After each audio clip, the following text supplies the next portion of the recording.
"So, how much did your mother leave you?" Larry asked me bluntly right after my mother's funeral. I couldn't believe he said that without even a word of sympathy for me. He must have thought the inheritance was already in my account because he saw me with the bank book. But that was just wrong as a human being. "It's about $2 million, I said. $2 million. That's it," Larry replied, smirking in a way that made me feel uneasy. "Well, even after taxes, there should be hundreds of thousands left." I didn't like his reaction at all. He had a nasty smile that made me uncomfortable. I didn't know what he was planning, but I was sure things wouldn't go his way. The next day, Larry quickly started his plan, but his shallow thinking was going to cost him everything. He just didn't know it yet. "My name is Sarah Taylor.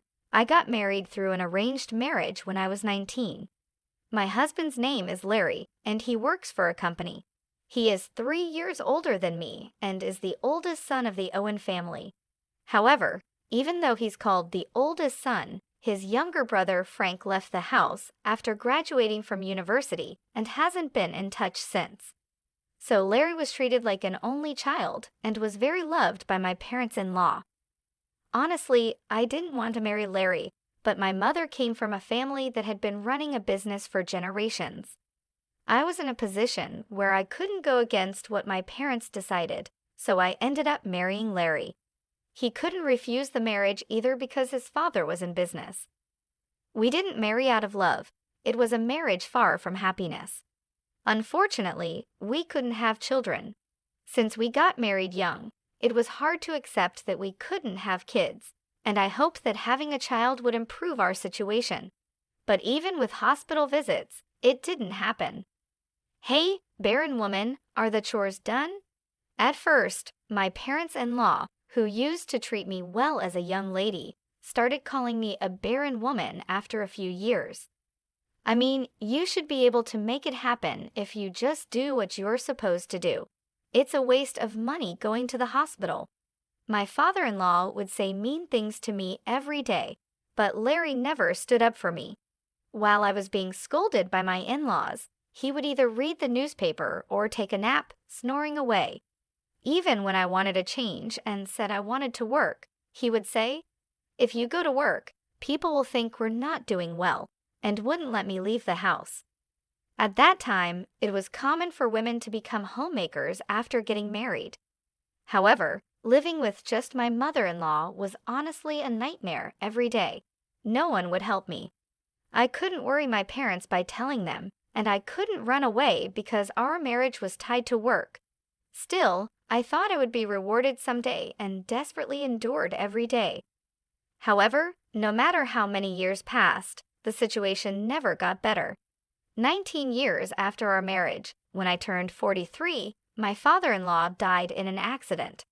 That incident led to the discovery that his company had been avoiding taxes. The back taxes and fines depleted our assets. Our property was seized, and the company went bankrupt. Although we kept the house, we had to let go of our comfortable lifestyle. I thought it would be hard for Larry, who was then 45, to find a new job, but my parents introduced him to one. Thanks to that, he quickly found work. But my mother-in-law became like an empty shell and aged rapidly. For a while, she didn't even have the energy to say mean things to me, which was a relief. But then she had a stroke and needed care. With this, I truly lost any hope of having a child anymore. I was already 43 and somewhat giving up in my heart, but this became the real turning point for letting go. Larry, as if it were only natural, pushed the care of his mother onto me.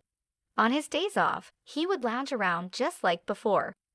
"Larry, I wish you'd help with your mother's care sometimes," I gathered my courage and told him one day. Even if it were just on his days off or even for one meal, if he could help, it would mean so much to me.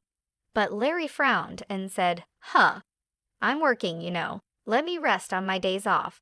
Larry just didn't seem to understand. I don't really have what you would call a day off. After Larry's father's company went bankrupt, my parents started worrying about me. They finally said, "Come back home." But what would happen to his mother if I left now? We have a caretaker come once a week, but I can't imagine having the money to hire someone every day for this house. Even though I was treated badly, I couldn't abandon her. It just wasn't in me to do that. Eventually, Larry started leaving the house early, even on his days off. He said he felt uncomfortable if he stayed home and relaxed. I heard through the neighbors that he started saying, "My wife won't even let me relax at home on my days off." He began taking solo trips, and the neighbors knew his mother needed care. Knowing this, yet acting as if he left all the caregiving to me, showed he didn't care about how others saw him. It was sad to see his mother, who loved Larry, being ignored by him once she got sick. Sometimes she would say, "It's because you're here that Larry won't come." But when I replied, "Should I leave then?" she would quickly go quiet. This went on for another 19 years, and the long caregiving period finally ended when my mother-in-law passed away, reuniting with her husband. I was about to turn 59. I had no love left for Larry, but I had come to terms with many things. Leaving didn't seem possible, and I would probably spend the rest of my days in this house. Larry was diligent only in his work, and this was noticed. Even after reaching retirement age, he was asked to keep working as senior staff. This allows me to live the way I do now. We were never a close couple, but I am thankful for this aspect. Our marriage wasn't good, but Larry never tried to kick me out. He probably thinks it's too late for that now. He still prefers being out of the house on his days off, so I've come to enjoy my alone time. I've even taken up pottery as a hobby. I've made friends at this age and am spending days that I can finally enjoy for the first time since getting married. But this seems to have annoyed Larry. "You're out playing while I'm working," he said, and one day, he even burned my bag. I used the bag for my pottery class, and Larry burned it in the yard. "What are you doing?" "Don't get lost in weird hobbies, just do the housework," he said. My pottery materials and my pouch were still inside the bag. Even pouring water on it was too late. It turned to ashes. I was really furious. I thought it was too late for change, but I still had a long life ahead. The word divorce crossed my mind, but just as I was considering it, another misfortune struck. My parents suddenly passed away. My father died suddenly from an illness, and a month after his funeral, my mother also fell ill and passed away. It all happened so fast, and I was overwhelmed with sorrow. My brother Jack had already taken over my father's company, and with so many people at both my father's and then my mother's funerals, I ended up bedridden for about a week afterward. It must have been mental exhaustion. My friends from the pottery class were kind enough to check on me, but Larry mocked me, saying, "How long are you going to sleep?" I was tired after Mom's funeral too, but I didn't sleep that much. It must be nice to sleep all you want without working. It might have been a valid point, but as words from a husband to a wife, it was really hurtful. The next day, I forced myself to get up and return to my daily routine, since I didn't have the luxury to enjoy my hobbies anymore. It was a bare minimum life, but Larry seemed satisfied and didn't care about my feelings.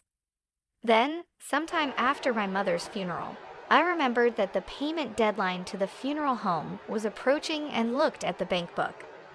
Jack was busy with work, so I had promised to make the payment on his behalf. However, Larry saw me with the bank book and came over with a sleazy smile. "So, how much was your mother's inheritance?" I was shocked by his words. He said this right after my mother's funeral, without a single word of concern for me. He must have thought the inheritance had been deposited because he saw me looking at the bank book. But surely that's unthinkable for a human being. I answered dully, "About $2 million. $2 million? That's it?" he said, smirking with an unpleasant smile. "Well, even after taxes, there should be hundreds of thousands left." What an awful smile. I didn't know what Larry was thinking, but I was sure things wouldn't go his way. Without saying anything to him, I quietly put away the bank book. Finally, noticing the mood, Larry spoke up. "Well, you've had it tough. You should rest early today." It was unusual for Larry to offer kind words, maybe because he felt awkward.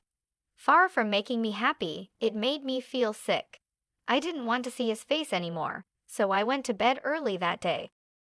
However, something unexpected happened the next day. After breakfast, Larry left for work as usual. But then I got a call saying he hadn't shown up at his workplace. I was shocked because this had never happened before. Worried that he might have been in an accident, I hurriedly called Larry, but I couldn't get through. As I paced around restlessly, I walked into the living room and understood everything. On the living room table was a piece of paper. It was a divorce form already filled out by Larry. The moment I saw it, I thought, "No way," and checked where I had put the bank book the day before. As I expected, the bank book was gone. Unbelievable, I muttered and sighed. It wasn't an accident or anything. Larry had likely disappeared on his own. I had thought he was up to something in the living room that morning. By taking those items, he must be planning to start a new life without me. Larry hadn't driven me out before because he was waiting for my parents' inheritance. The stolen bank book was proof enough.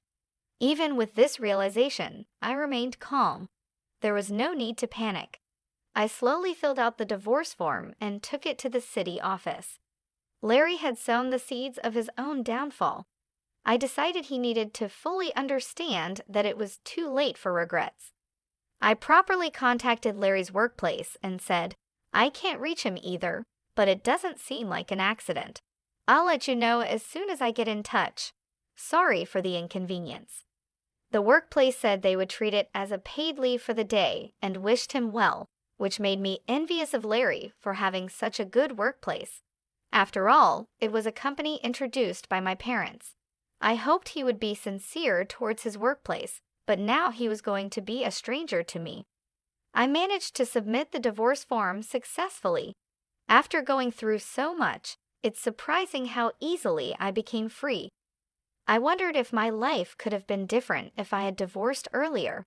As I was packing up my things, my phone rang. It was Larry, who hadn't answered my calls before. I knew what he would say, so I ignored it and kept packing. The phone kept ringing again and again. Eventually, even the house phone started ringing. It was probably Larry, and it was so annoying that I reluctantly decided to answer it. "Hello," I said casually. Sure enough, I heard Larry's panicked voice on the other end. "Yes, I called because I was informed you hadn't shown up for work. You should contact your workplace immediately." "That's not the issue right now." Larry interrupted me, shouting, "I can't withdraw the money." Hearing his voice, I couldn't help but burst out laughing. "So he finally noticed, huh? I thought he must not have realized because he stole the bank book in a hurry." "My ID? You burned it, remember?" "What? No, don't you remember it was in the bag for my pottery class?" I answered, laughing. Larry sounded flustered. "Then this ID, isn't it expired?" "I wouldn't know. After your mother passed away, I repeatedly asked you to take care of the paperwork. I went to the bank for the procedure, but they said it couldn't be done because I wasn't the heir. So the bank book was left untouched with just a few dollars remaining. Don't mess around. You have to properly organize things for someone who's not here anymore, right? You said you'd take care of it eventually, so keep it in mind. Don't blame me." "Then what am I supposed to do with this bank book?" "What to do or not to do, unless I go to do the paperwork, there's nothing that can be done about it." As I spoke, Larry kept complaining, but I didn't feel like replying and fell silent. Impatiently, Larry seemed to have gone back to the bank teller, explaining the situation. "I accidentally burned the ID. Can't anything be done? Maybe by proxy? Look, I'm on the phone with my wife right now." It seemed he put it on speaker, and I could hear the troubled voice of the teller too. I questioned his words. "Larry, what are you talking about? You know you can't do anything like that as a stranger, right?" "Huh?" "The divorce papers were properly processed just now. Thanks for the preparation. Bye." I said what I wanted to say and hung up the phone. I'm sure the bank teller heard my last words too. By now, Larry must be either pale with shock or red with anger. Just imagining it made me laugh. I knew I had to leave the house before he returned. With that thought, I quickly packed my things and left the house. My destination was my family's old home, which was empty after my parents passed away. I had inherited that home as well. My mother's assets from running her company totaled $15 million. However, inheriting a large sum of cash wouldn't be safe if Larry found out, especially since we had no children. So I inherited just enough to live comfortably, about $2 million. The rest was the family home, my mother's beautifully preserved dresses, and my father's antiques. If these heirlooms were appraised, they would be worth a lot. I had my brother Jack's permission for this arrangement. Jack had moved out after getting married and was worried about the family home becoming vacant. He had children and had taken over the company, so he was happy to inherit just the cash. We completed the inheritance discussions peacefully. After arriving at the family home, I informed Jack that I had divorced Larry and would be living there. He said, "If you are going to live in the family home, it won't be empty, which is a relief. But are you really okay with divorcing Larry, Sarah?" "Yes," I replied. "We don't have children, and both our parents have passed away. If we both want a divorce, then it's for the best. I want to restart my life, and I have no regrets." Jack was worried about me being alone, but living as Larry's servant for life would have been worse. Besides, if I could spend the last moments of my life in this house, where I had many memories with my family, even if I was alone, it would be happiness. Larry kept calling me many times after that, but he didn't think I would be at the family home and never came to visit. That day, I spent alone in peace. The house was lonely without a family, but I felt relieved from the bottom of my heart. The next day, I finally gathered the energy to go make a deposit. The bank book was with Larry, and it was a bit troublesome to retrieve it. I decided to go around 5:00 a.m., assuming Larry would be asleep. When I got home and opened the front door, the smell of alcohol hit me. Wow, I couldn't help but grimace at the smell. Entering the living room, I saw beer cans scattered all over. My bank book was torn and left on the table. This is terrible. Tearing up someone's bank book like this, no matter how angry you are, is just wrong. I gathered up the pieces and put them in my bag. I also took a few clothes and went back to my family home. Then I headed to the bank. As I approached the entrance, I heard someone call out, "Sarah." It was Larry. He had been waiting for me. I noticed the bank book was gone, so I figured you'd come here. "Whether I come here or not is none of your business," I said. "Don't say that. We've been together for so long." Even though the divorce was finalized, he still talked like this. I ignored him and entered the bank. Larry kept trying to talk to me, but I firmly ignored him. That's when it happened. "Brother, isn't that Sarah?" Someone called out. "Frank, why are you here?" It was Larry's brother, Frank. Both Larry and I were surprised to see him. We hardly ever saw Frank, usually only at funerals. It had been about 43 years since I married Larry, and this was probably the third time I met Frank.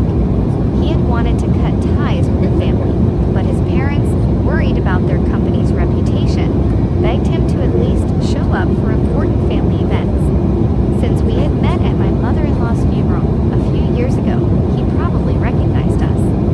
"Ah, I'm here for the inheritance of Mom's estate. Thought I'd check the balance and then inform you too," Frank said. Larry's eyes lit up. I was surprised too.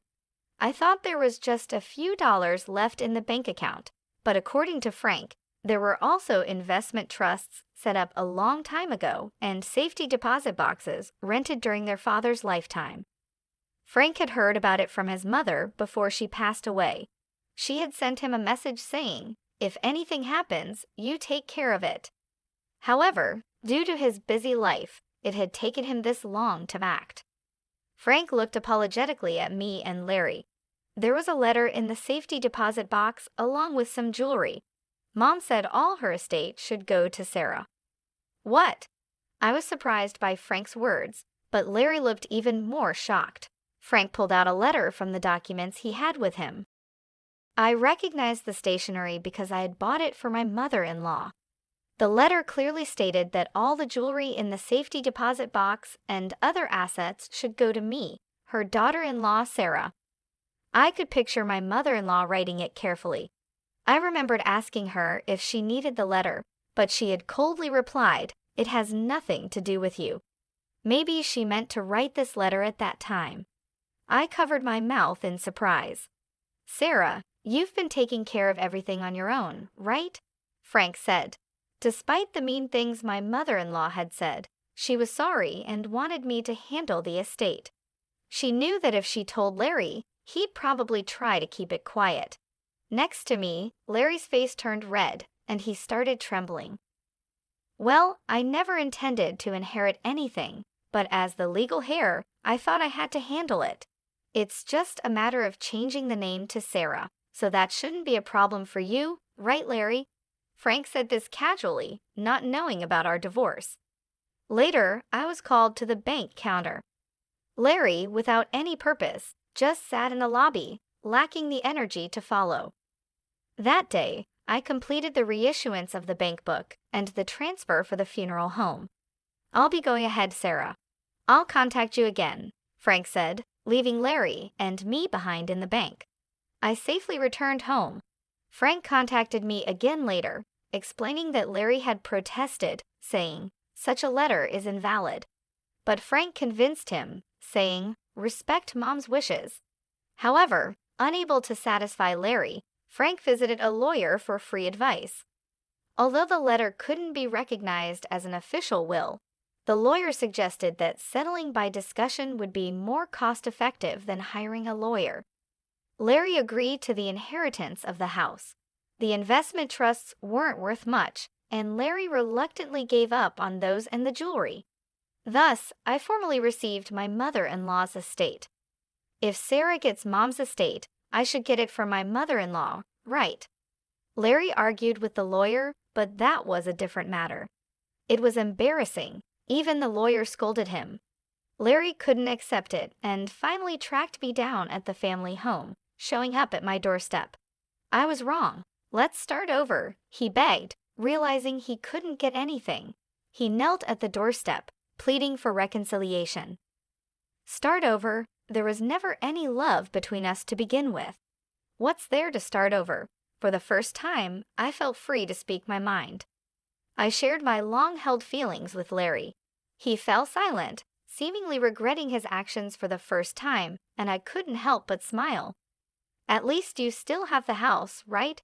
Have you contacted your workplace? If you're so desperate for money, you better work hard and not lose your job." After saying that, I closed the door. It was finally over. The bank book held assets left by our mothers, and with this, I could surely live comfortably from now on. Larry, however, continued to be absent from work without informing his workplace, which led to his dismissal. I had warned him. Without even his passion for work, what was left for him? Maybe his hard work wasn't out of responsibility, but to maintain his dignity. Now, without anyone to show his dignity to and missing the easy money he thought he'd get, it wouldn't be surprising if he felt he had lost his purpose in life. Even though I was concerned for someone I had spent years with, that was it. I had no intention of helping him. "I truly apologize for the trouble caused to you, Sarah. It's really regrettable," Frank said. He was the only one who apologized and told me I no longer needed to deal with Larry. Realizing the family's issues early on, Frank had left home young and was probably living happily now without involving himself in that home. Larry had become a recluse, but at his age, he could probably live on his pension. Wanting to start over showed he had some courage at least, but he should try starting over on his own. I began attending pottery classes again, and my friends were delighted with my return. I hadn't realized how enjoyable it could be to spend time just for